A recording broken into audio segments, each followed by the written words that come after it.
Well,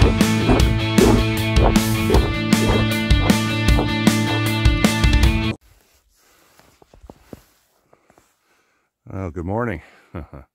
It is Sunday morning, and it's about -5 degrees Celsius, and I'm 2.5 hours north of Toronto on a cottage road right now. I'm just going for a little bit of a hike.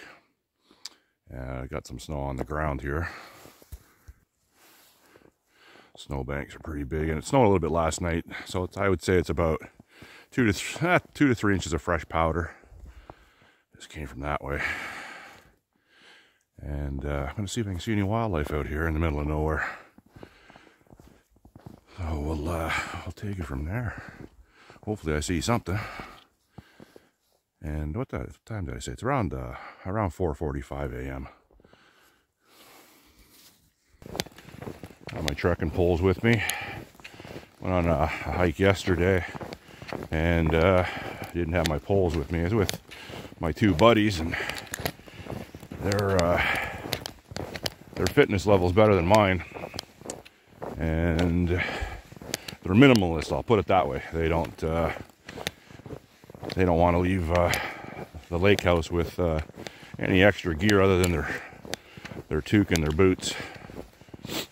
But today I'm geared up. Today I'm wearing my chest rig, where my phone is recording right now, in my one Tigris carbon fiber tactical phone holder. It's hooked up to the molding on my chest rig, and I'm carrying a pack today, 40 liter pack, and I'd say it's approximately 27 pounds, just for training purposes. And everything that I got in the pack right now, if something were to go wrong and I had to head into the bush, either in there or in there, I have enough equipment on me to survive 2 days. Water filtration system, shelter, means to start a fire. I got a saw, batoning knife, no axe, no hatchet, and food supply for 2 days. So I won't be dipping into that. I hope not. If I do, it's because I really do need it. It is an emergency.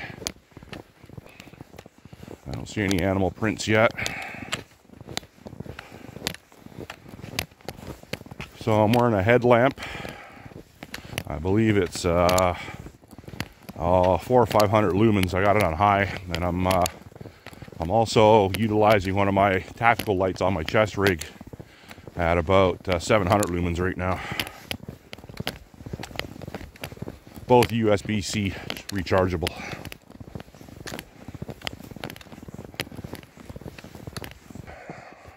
So basically, I'm surrounded by forest, and there are cottages that are off the roads. And my understanding of this area in Parry Sound, we're close to a lake. We're on a lake. Where I'm staying is right on a lake. My understanding is there's no crown land up around here, so there's no publicly owned land. It's all privately owned. I'm surrounded by privately owned land.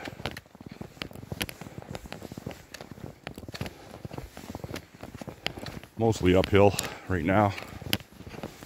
Well, it is uphill.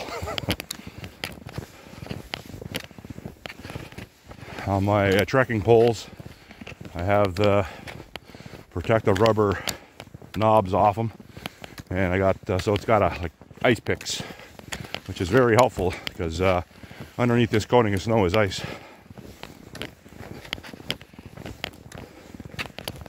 Just a little exercise, because people that know me know I can use it. I need it. I have some water on me too, some fresh water I can drink. That's good. So my headlamp is on high, and I'm gonna put my my one 1800 lumen tack light on high. So that's on high. 1 second here. Then I'm gonna pull out my 3000 lumen Nightcore EDC 27 tack light. So right now, I would say That is 4,800. That is about 5,200 lumens. And you can see, hopefully it's picking it up on my phone, my camera on my phone, that it is it's lighting up the forest. This one also has a strobe on it. You do not want to get hit in the eyes with that. That would not make for a pleasant experience. So I'll put my EDC away. Today in my chest rig, I am carrying a large canister of bear spray. Not that I'm worried about bears, because I would imagine they're all hibernating for the winter. But just in case there's some coyotes who want to take a shot at the champ. I don't know if there's wolves up here, but there could be. Well, I would imagine there is wolves up here. But it's just something I had in my chest rig, and that's what I got. And I have 2 knives on me. I have my EDC zero tolerance pocket knife, and I have a fixed blade knife. I see some animal tracks. I don't know if that's a dog. Kind of snowed over. It's right in the middle of the road. More animal tracks over there. I don't know if that's a canine or a coyote. It's definitely not a raccoon or a porcupine or a skunk. I believe I think porcupines and skunks, they bed down for the winter too, I think. I'm not sure about that though. I think I'll go this way. See some train track crossings up there. So it's a level crossing. It's about 5 a.m. Looks like someone was out on their ATV or side by side. Oh, they're out plowing their driveway.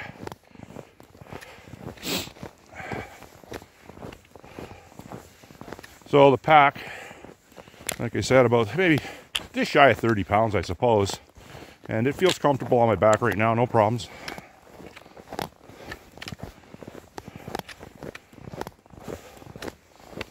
Now, I don't have any access to any snowshoes up here. And I'm kind of glad I don't. I got up here on Friday during the day. My buddy that has access to the cottage, who invited me and my other friend, he said to me, he goes, let's go for a walk on the lake. I'm like, walk on the lake?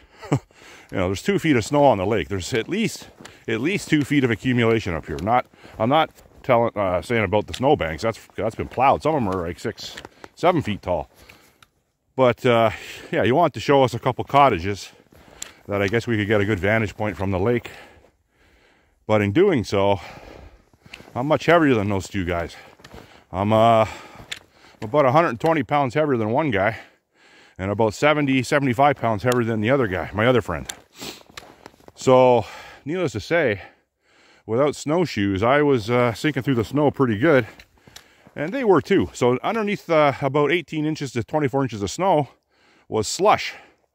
Because I guess between the layer of lake ice and the base layer of snow, it obviously it warmed up. Like the ice on the lake itself is plenty thick. It's 18 inches thick, I've been told. So I wasn't worried about going through the ice into the lake. It's just I'm wearing Morel hiking boots. They're waterproof. They're 3/4 length. So the slush did breach over the top of my 3/4 length hiking boots, and I was wearing jeans. Like I was ill prepared to go on a hike in the lake. When I left the cottage or the lake house, I was misinformed to where we were going. I just thought we were going to the next cottage over, but next thing you know, we're in the middle of the lake. So it wasn't a smart move for me. But anyhow, I made it back, and I was quite winded. It was a workout to say the least for me.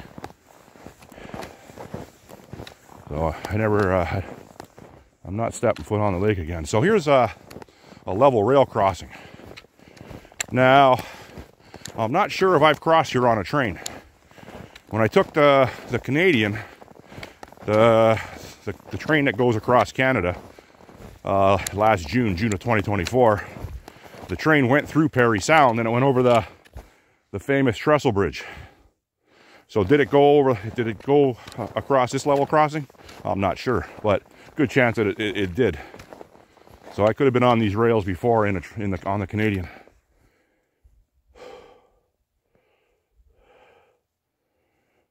Over there, you got some sort of electrical, maybe it's a switch box. Oh, I guess it would be power. Oh no, there is no arms here. It's just lights. There's no down arms here to stop traffic. So I don't know what that box is for. Electrical of some sort. It's all plowed out and shoveled out, as is here. I'll keep going this way.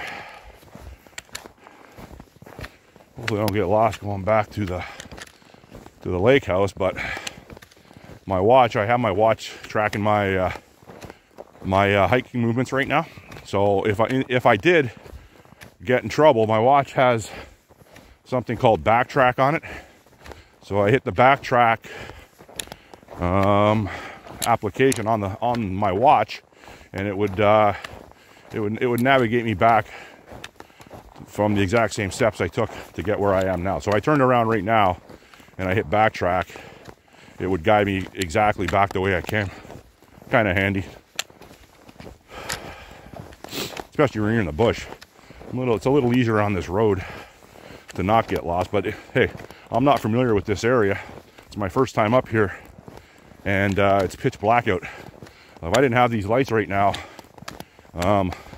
it wouldn't be a comfortable hike. Couldn't see where I'm going. That's a big hill I'm going up now. Comes a car.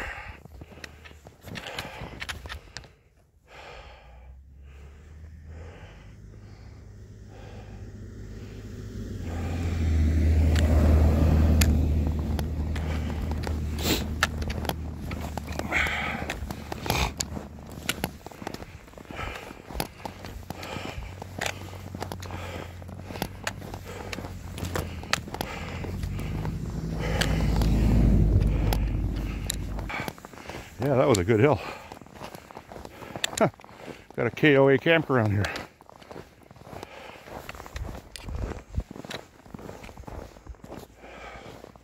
Huh. Interesting. I think it's a campground. KOA Holiday. I don't know if you can see that.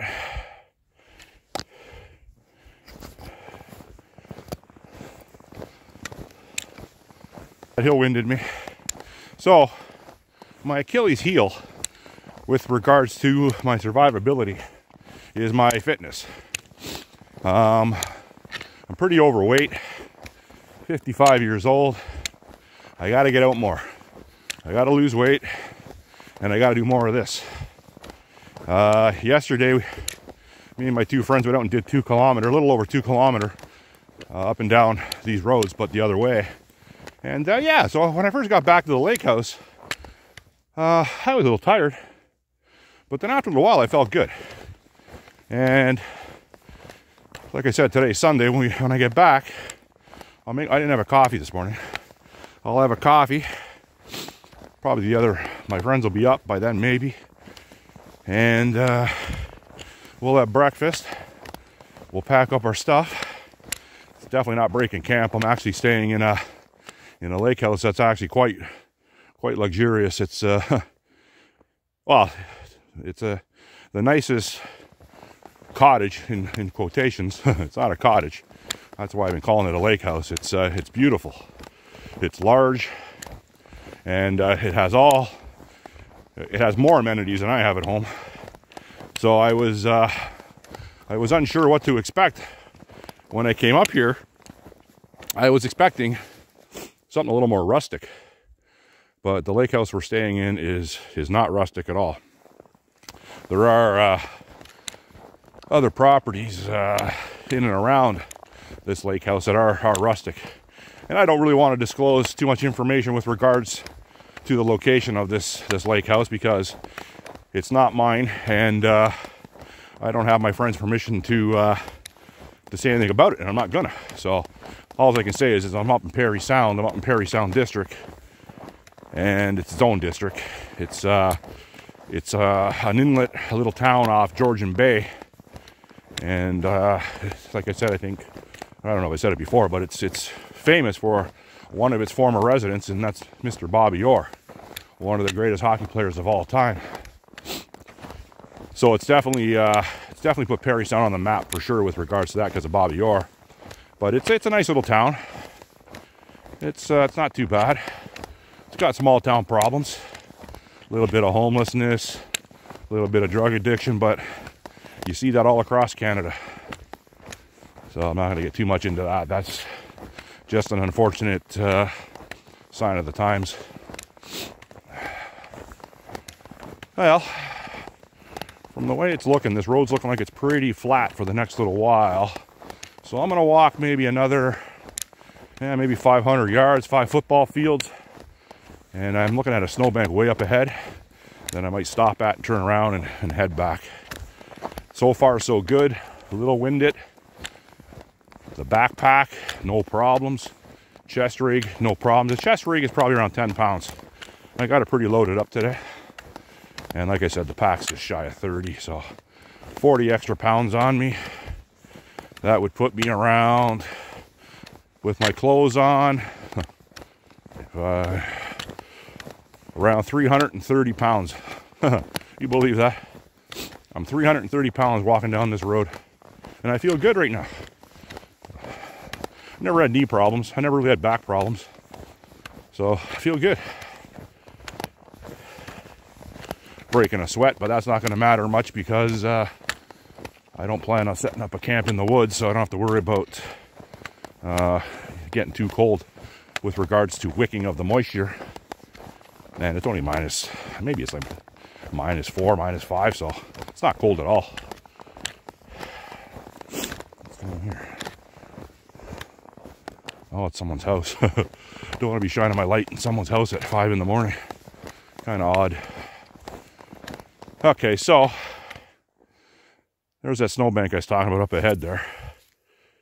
And it's a house, and they got a bright light there, so I'm just going to turn around. There's not really nothing to see. I just hope maybe some wildlife would jump out in front of me. But maybe on the way back I'll see something. So I just turned around, heading back. And it'd be pretty hard for me to get lost anyways, because I just follow my actual footprints in the snow, because no one else has been walking out here since the fresh dusting of snow. So shouldn't be a problem. Getting back. My sense of direction is normally pretty good anyways. Yeah, yesterday when I went out with my buddies, like I said, I didn't have the trekking poles. Makes a huge difference. Huge difference for stability. You just feel, it gives you a psychological advantage. Passing the KOA holiday again. Right there.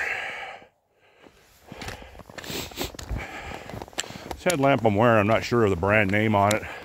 It's not a Nightcore. It's not sure.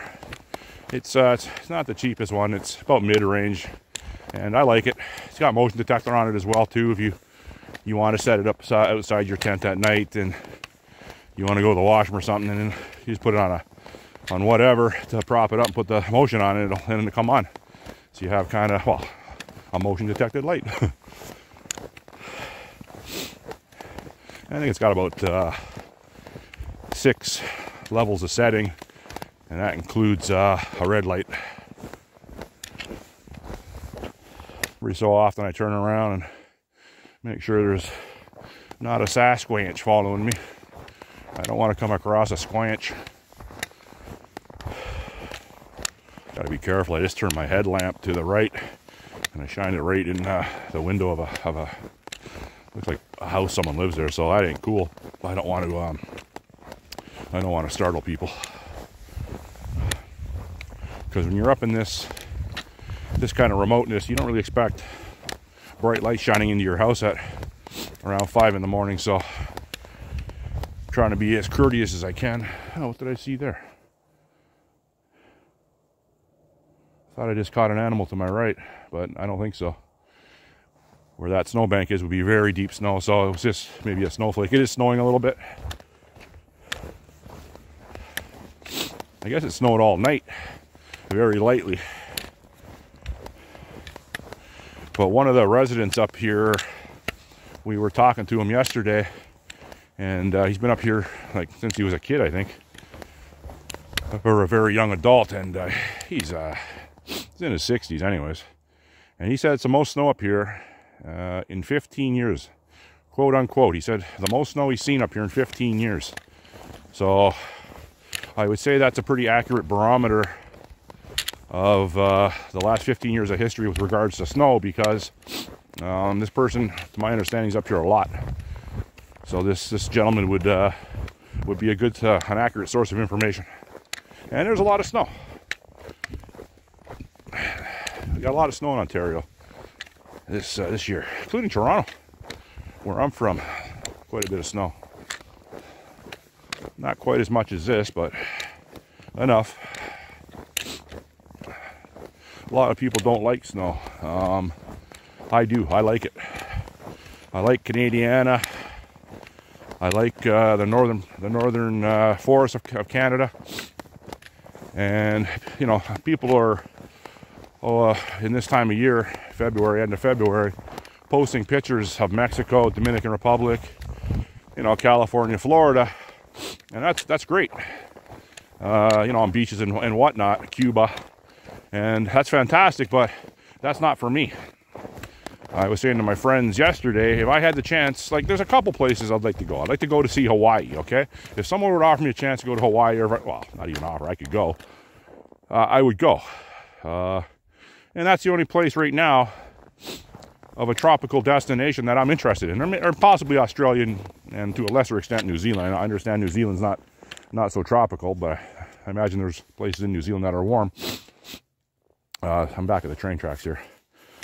But my point being is, if someone offered me a week, all-inclusive, in one of those island third world countries, or someone offered me a week up at this lake house, hands down, I'm taking this lake house. I'd rather sit in a snowbank than sit on a beach, and I'm not even kidding. I know that you might think that sounds crazy, like who in the right mind would say that, but that's how I feel, honestly. I love this country, and you know, unfortunately, I'm not gonna get too political, so I'll just stop it there. I don't love what it's become. Geographically, you're not gonna find a much more beautiful country than this country, and that's where I'll stop there. So, hence, I don't want to or have the urge to go somewhere warm. I'm a cold climate guy. Do the turn around, you can see the railroad crossing illumination. So I would say with my current light setup, this is adequate. It might not be 100% adequate for video, but you're not, there's not much to see anyways. I'm just got my video running for banter, my banter, and also in case of a wildlife encounter, which that's my ultimate goal. Well, fitness, getting some exercise, and hopefully seeing some wildlife. Okay, this is where I make a left.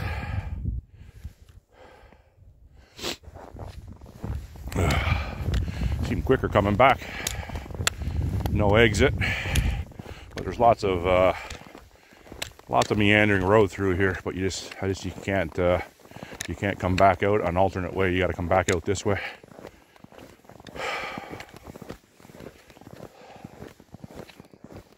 Well, I'm thinking, yeah, these tracks might have been someone with their dog.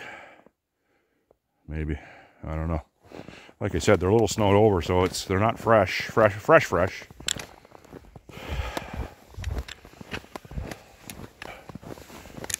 Nice and warm, that's for sure. It's not cold out anyways. I'm probably a little overdressed, but I only wore 2 thin base layers and my synthetic insulated mountain warehouse jacket. It's an inexpensive, I got it on sale, the coat. So it's a relatively inexpensive jacket, and I find it extremely warm. I like it. It's going up the hill here. Well, to say the least, it's eerily silent out here. Nothing. Other than those two vehicles, I have heard and seen nothing thus far.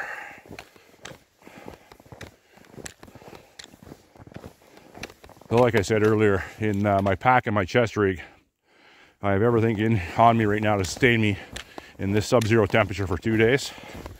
Including a battery bank to charge everything on me, my phone, all three of my lights, and it's a 40,000 milliamp unit I have on me. But I've gone over it before in one of my videos that realistically it's around 25,000 milliamps. They always overrate those things, but it would charge everything on me for at least 2 days.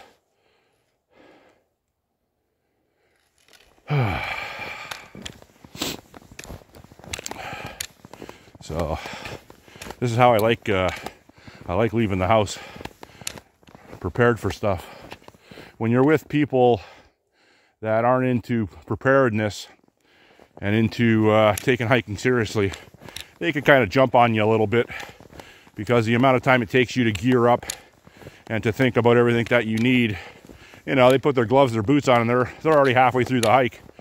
But I look at the bigger picture.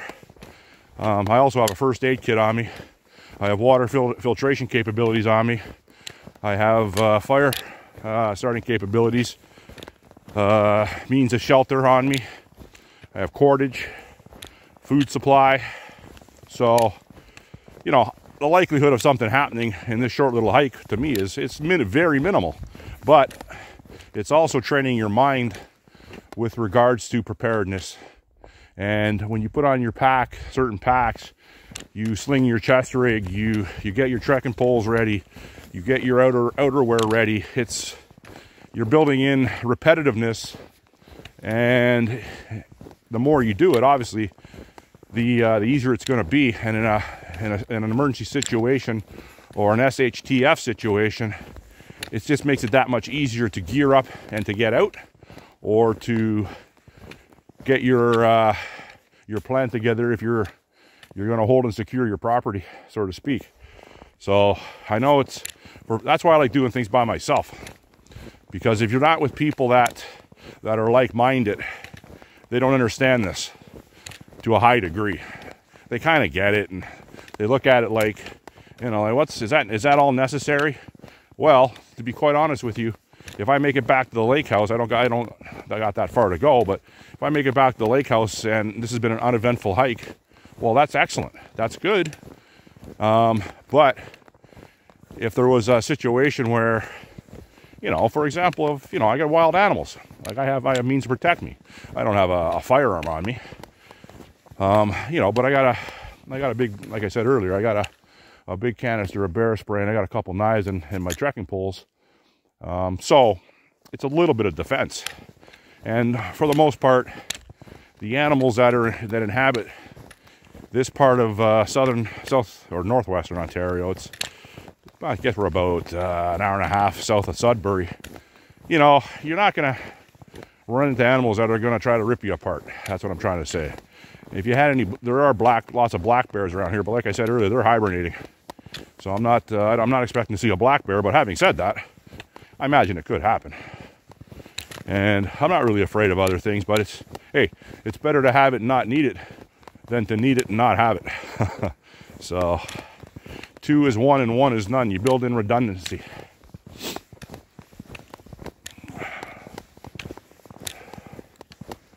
Oh, so my one Molly attached light at 900 lumens is flashing a red light, so it means it's going to die soon, and that's fine because I'm not far from the lake house, and my headlamp I know is not going to die, because I know the length of time that'll last, and it lasts quite a while. And if these 2 lights did die, I just pulled out my EDC 27 from Nightcore, and that'll get me the rest of the way.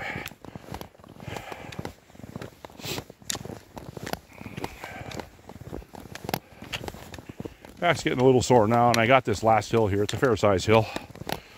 No big deal though. Or is it? Yeah, I gotta go up this last hill, yeah. Like I said, my first time up here, so I'm not too familiar with the terrain, to say the least.